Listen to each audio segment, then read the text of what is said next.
Paulo Fonseca en direct de Marseille. De dernière minute quasiment, alors que vous avez eu l'occasion 2 fois de mener au score et d'avoir 8 points d'avance. Voilà. Je suis ici parce que j'ai beaucoup de respect pour votre travail, mais ma volonté d'être ici est rien. Je ne veux parler de qu'est-ce que ça a passé ici. Qu'est-ce que je peux dire a perdu les meilleures équipes aujourd'hui.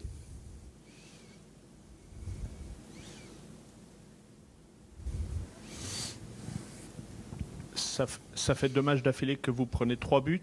Certes, il y a des circonstances, mais on a l'impression aussi que parfois il y a peut-être un manque de contrôle. Qu'est-ce qui se passe?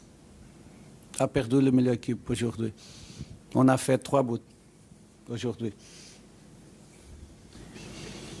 Monsieur Fonseca, est-ce que vous, au fond à gauche, est-ce que vous pouvez développer, s'il vous plaît, votre agacement? Parce que vous dites... J'ai été sanctionné 9 mois. 9 mois. Je sais que je ne peux pas parler. Oui, mais vous pouvez le dire... Je dois respecter mon position aujourd'hui.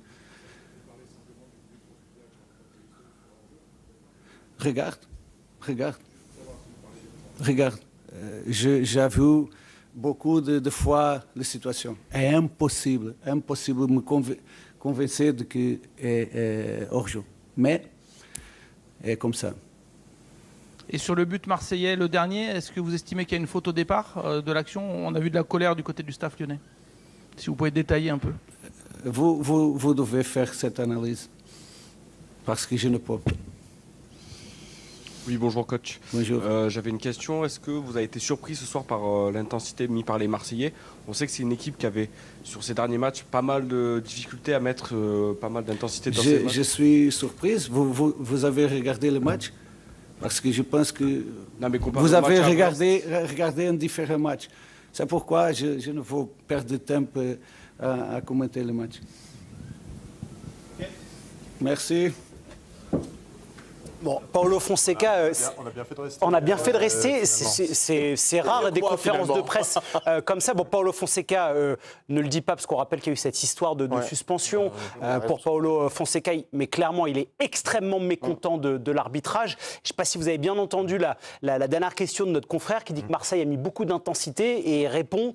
Est-ce que vous avez regardé le même match? Pour lui, il pense que son équipe a fait un bien meilleur match. C'est pas vraiment ça l'info principale. Oui. On a marqué 3 buts. Alors, c'est ça qu'il dit. Juste pour ceux qui nous rejoignent, qui allument la télé maintenant sur l'équipe du soir, il y a un but refusé de Corentin Tolisso. En direct, chez le diffuseur Ligue 1+, on n'a vu qu'une seule image du révélateur et c'est vrai que la ligne... 2 secondes. Non, 3 secondes. On l'a vu, ouais. Voilà. C'était 1-0 pour Lyon, ça aurait fait 2-0 pour le contexte. Ce but a été refusé. Vous me dites si j'ai mal compris, mais dans ce que nous annonce Paulo Fonseca, il dit sur toutes les images qu'on a vues, on ne peut pas me convaincre qu'il n'y a pas hors-jeu. Ça veut dire que lui a vu d'autres images. Et on ne peut pas convaincre qu'il y a hors-jeu.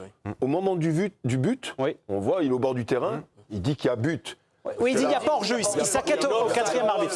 Offside, il dit plusieurs fois. Mais eux, ils ont dit qu'il n'y a pas hors-jeu. Ah oui. Ils ont allé à l'écran avec toutes les caméras, là, pour les mecs de l'FP, etc. Et je pense que quand ils arrêtent l'image au départ du ballon, parce que ce qui compte aussi, c'est quand est-ce que l'image est arrêtée. Tu la cales. Donc l'image, elle peut être calée une seconde, même pas un quart de seconde après le départ du ballon. Le ballon donne encore l'impression de toucher le pied d'Hendrick. Et pourtant, parce que c'est Hendrick le passeur. Donc eux, je pense qu'ils ont calé ça et qu'ils se sont rendus compte qu'il y avait absolument pas de jeu. Ils n'ont pas le matériel de nous avec notre VHS en train de remonter à la main. J'imagine qu'ils ont des trucs. Perso, j'ai plus de VHS depuis longtemps. Le problème, c'est qu'on n'a pas vu. Alors, non, mais attendez, il y a deux parties. Il y a deux pas tous en même temps, les gars. Dans la problématique. On a vu les deux lignes l'une sur l'autre. La vérité de ce qu'ils ont vu et la pédagogie de l'image qu'ils nous donnent, ce qui sont deux choses différentes. Non, totalement. C'est-à-dire que s'ils sont pas capables de nous montrer une image pertinente, ça c'est plus un problème de pédagogie. Mais j'espère, j'imagine que eux ils ont le révélateur, la loupe grossissante, etc. Je peux pas croire une seule seconde que les mecs se sont dit, ils sont sur la même ligne, mais on va quand même le compter hors jeu. C'est quand même du foot, c'est quand même professionnel, on parle pas de... Justement. C'est pas de la 4e division. Donc ils n'ont pas fait. Donc ils l'ont pas fait au doigt mouillé. Ils l'ont pas fait au doigt mouillé. Ça permet de ne pas se déjuger. Il y a un partout juste après. Il avait sifflé hors jeu. Non mais c'est binaire. C'est pas une interprétation. Ils ont décidé trop rapidement sur une image où on ne savait pas s'il y avait hors-jeu ou pas. La preuve, on ne l'a pas vu. Normalement, dans tous les matchs, s'il y a hors-jeu, tu le vois très nettement. Ils te montrent des images en 3D. Oui, normalement, tu as la modélisation. Ils te montrent plein de choses qui montrent où il y a hors-jeu. Peut-être que l'image, il y a des débriefs le lendemain de l'arbitrage. Peut-être qu'on verra le révélateur. Mais à chaud comme ça, vous comprenez la colère de Fonseca, Ludo ? Je pense qu'il ne va pas sur un terrain miné, d'autant qu'il a été quand même... Il se contient beaucoup. Il ne va pas sur un terrain miné en disant... J'ai pris 9 mois, les gars. Il vient avec une certitude, c'est-à-dire il dit, moi, on a marqué 3 buts. Ouais. Donc j'imagine qu'ils ont dû voir des choses qui prêtent à confusion. D'autant que nous, on n'a rien vu. C'est vrai que donc, pardonnez-moi tu doutes ? J'ai un doute.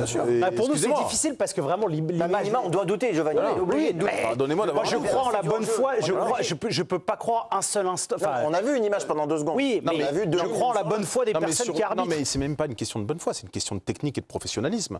À un moment donné, il y a un révélateur qui vient. Il y a une trajectoire qui est tracée par rapport à une position d'un défenseur, par rapport au fait que le ballon soit donné ou pas donné, au moment où le ballon part du pied. Donc ça, il faut absolument montrer aux téléspectateurs ce qui se passe à ce moment-là. On est sur un match, c'est quasiment le match le plus important de la saison. On ne peut pas passer à côté d'une information comme celle-ci. Il y a un partout dans 5 minutes après. Oui, bien sûr. Dans la foulée. Dans la chronologie. J'aimerais juste avoir également, Régis, votre réaction. Vous avez l'habitude des conférences de presse, vous avez l'habitude des médias aussi.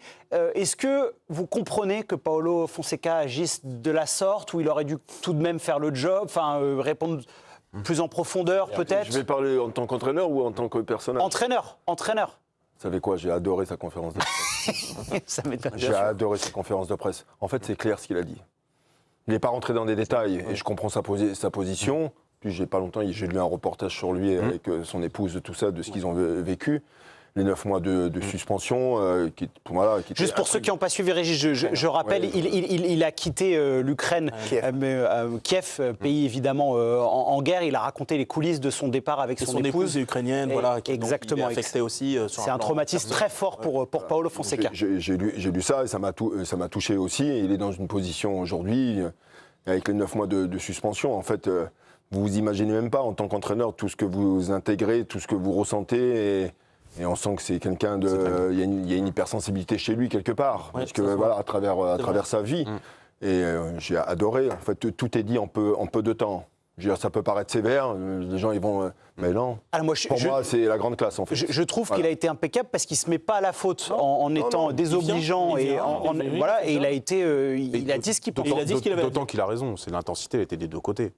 Alors c'était ma relance pour Loïc, si vous permettez, Ludo, parce que c'était un de vos arguments sur pas une soirée parfaite pour Marseille. Pour vous, dans le contenu, c'est vraiment Lyon qui a fait la meilleure rencontre ce soir? Depuis le début de l'émission, on dit que Marseille a mis de l'intensité dans ce match-là. Mais moi, j'ai vu aussi une équipe de Lyon qui a été chercher Marseille très haut. Le premier but, c'est parce que Lyon va chercher les défenseurs très haut. Et franchement, là, ça se joue à rien ce soir. Si Lyon gagne le match, tu ne peux pas dire que c'est pas mérité. Bien sûr que non. Si Lyon fait match nul, tu ne peux pas dire que c'est pas mérité. Donc il a raison, quelque part, de dire que finalement, peut-être que la meilleure équipe n'a pas gagné ce match-là, parce qu'à 2-0, le match, il est plié. Hugo, vous connaissez très très bien l'Olympique lyonnais par rapport à ce qu'ils sont capables de produire. Est-ce que ce soir, malgré tout, malgré la défaite, ils vous ont impressionné? Vous rappeliez les absents, ils perdent la semaine dernière face à Strasbourg. La semaine dernière, il n'y a rien à dire. Exactement. La semaine dernière, vraiment, c'était un non-match et Strasbourg a largement mérité sa victoire. Là, on a revu l'OL qui a enchaîné 13 victoires consécutives, toutes compétitions confondues. Donc un OL finalement très sûr de son jeu. Un OL même qui, à un partout, continue à jouer, va marquer un très beau but du 2-1. Donc c'est vrai que techniquement, et je le rappelle encore une fois, mais c'est très important, il faut prendre en compte les forces en présence. C'est-à-dire qu'offensivement, l'OL est vraiment déplumé ce soir. Et quand l'OM, à la mi-temps, fait rentrer une recrue à 35 millions, Pekchao, l'OL à l'heure de jeu, parce qu'il y a Remchou qui n'a qu'une heure dans les jambes, ils font rentrer un gamin qui a eu 18 ans aujourd'hui, Rémi Imbert. Donc faut prendre ça en compte. Et avec les éléments à sa disposition, Fonseca, je trouve, a donné une bonne copie là ce soir. Maxime, une réaction de Moussa Niakhaté? Oui, Moussa Niakhaté, interrogé par le diffuseur Ligue 1+, qui est revenu sur ce match. Il n'a pas parlé d'arbitrage. Ils étaient obligés de gagner ce match pour revenir. Ce sont les Marseillais. Ils n'ont rien lâché. Mais on peut énormément s'en vouloir ce soir parce que je pense qu'on a eu des balles de break en nombre incalculable. On ne prend pas les bonnes décisions. On a été très costaud défensivement, mais on a failli sur des moments clés. Alors on va une autre vérité du match. C'est pas très juste ce qu'il dit quand même. Non, mais il pense à celle de Yaremchuk en fait. Moi, je suis persuadé. Les attaquants ont été bons en gros. Alors ils ont mis 3 buts quand même. Il est gentil, mais bon. Mais ça, bien sûr. Mais je pense que devant ils n'ont pas mis les buts. Je pense que quand il parle des balles de break, il parle de celle de 2-0 qui est juste avant la pause. Et 2-0, c'est terminé. Mais il n'y a pas que ça. Mais il y a Yaremchuk. Mais il y a aussi Hendrik qui fait un décalage sur Tessman, qui est seul face à Rouli, qui rate le ballon. Oui. Ça, c'est invraisemblable. Il y a Hendrik qui rate son lob. Ce soir, il n'a pas raté que le ballon, Tessman. Il y a un face-à-face en première période d'Hendrik qui le met au-dessus. Il y a Humbert qui la met. Et il y a Hendrik qui donne à Humbert et qui met à côté alors qu'il est seul face à Rouli. Donc c'est incalculable le nombre d'occasions. Mais quand tu en prends 3, tu ne veux pas dire c'est que de la faute des attaquants. Bien sûr. On a perdu le match parce qu'il n'était pas mis des buts. Bien sûr, mais tu dois être plus clinique sur ce match-là. Comment on gère ça dans le vestiaire, Régis, quand il y a quelqu'un en conf qui dit bon, en gros, les attaquants n'ont pas fait le boulot? Ça se règle entre les garçons, on est obligé d'intervenir? Oui, ils vont se parler. Vous savez, quand vous êtes joueur, après, vous savez, moi je pense qu'il y a des moments clés importants. L'occasion juste avant la mi-temps. C'est un moment. Oui, c'est un moment. Celle de Yaremchuk, vous parlez, avec Hendrik. Celle-là, c'est la mi-temps. Elle n'est pas si évidente à donner. Ah, merci Ludo. Parce que Aguerd a un superbe réflexe où il vient anticiper sur la ligne de passe. Il coupe la ligne de passe. Et donc il laisse. Le jeu, c'est pas de lui donner, c'est pas de le jouer à lui. Mais je pense que tu peux pas. Je pense qu'il peut pas parce qu'Aguerd a un superbe déplacement, c'est-à-dire il vient couper la ligne de passe et donc il laisse Rouli en 1 contre 1 et c'est un moment important du jeu. Oui. Alors est-ce qu'il y a vraiment un bon déplacement? Parce que Hendrik, quand il voit que Aguerd est en train de couper la ligne de passe, ils peuvent très bien faire ce que fait très bien Ousmane Dembélé, bloquer sa course, revenir et là. Je pense qu'il y a Yaremchuk qui lui donne. Parce que c'est pas un attaquant égoïste, Yaremchuk. En fait, Yaremchuk, tu vois le gabarit, une fois qu'il est lancé. Oui, tu penses qu'il est. Tu vois, il n'y a pas une capacité de pied à changer de direction ou à changer de choix en 2 secondes. Tu vois, à partir du moment où il y va, il faut 2 grands pas. Et 2 grands pas, t'es chocolat, t'es marron. Tu vois. Je vous propose, si vous nous rejoignez, de revivre le début de conférence de presse de Paulo Fonseca, qui était mécontent envers l'arbitrage. On revit cet instant. C'était sous les yeux de Jérémy Janingro et Nicolas Chebriot. Je suis ici parce que j'ai beaucoup de respect pour votre travail, mais ma volonté d'être ici est rien. Je ne veux parler de qu'est-ce que ça a passé ici, qu'est-ce que je peux dire a perdu les meilleures équipes aujourd'hui.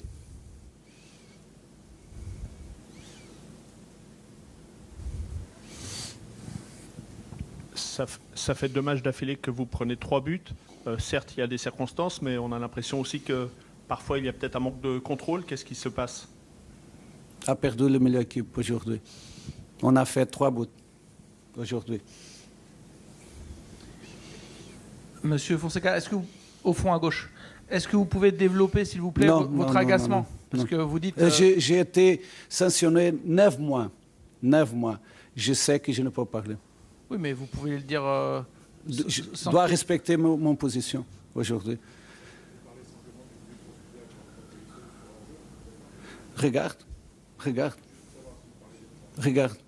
J'ai vu beaucoup de fois la situation. C'est impossible de me convaincre de que c'est hors-jeu. Mais c'est comme ça. Et sur le but marseillais, le dernier, est-ce que vous estimez qu'il y a une faute au départ de l'action? On a vu de la colère du côté du staff lyonnais. Si vous pouvez détailler un peu. Vous devez faire cette analyse. Parce que je ne peux pas. Oui, bonjour coach. Bonjour. J'avais une question. Est-ce que vous avez été surpris ce soir par l'intensité mise par les Marseillais?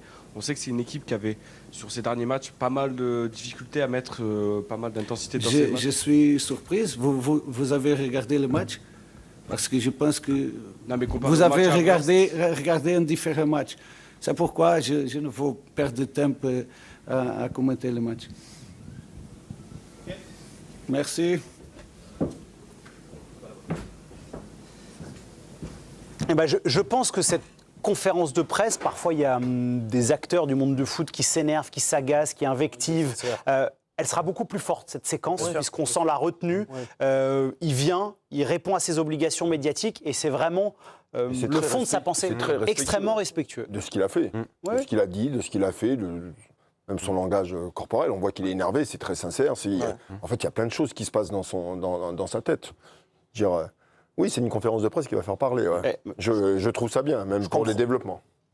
Et je comprends d'autant plus sa frustration, parce qu'à sa place, et les entraîneurs fonctionnent aussi beaucoup en duel face à un autre entraîneur, etc. Cette saison, il perd 2 matchs face à Habib Beye. 2 matchs, dans sa tête, il les a gagnés. Fonseca, c'est un match à Rennes où Lyon s'était totalement baladé, mené 1-0, etc. Et c'est le truc de Mortel. Et il y a la semelle sur Mera. Oui, Mera, et puis il y a la... Ça reste pas, ça glisse. Stéphanie Frappard au VAR. Et là, il y a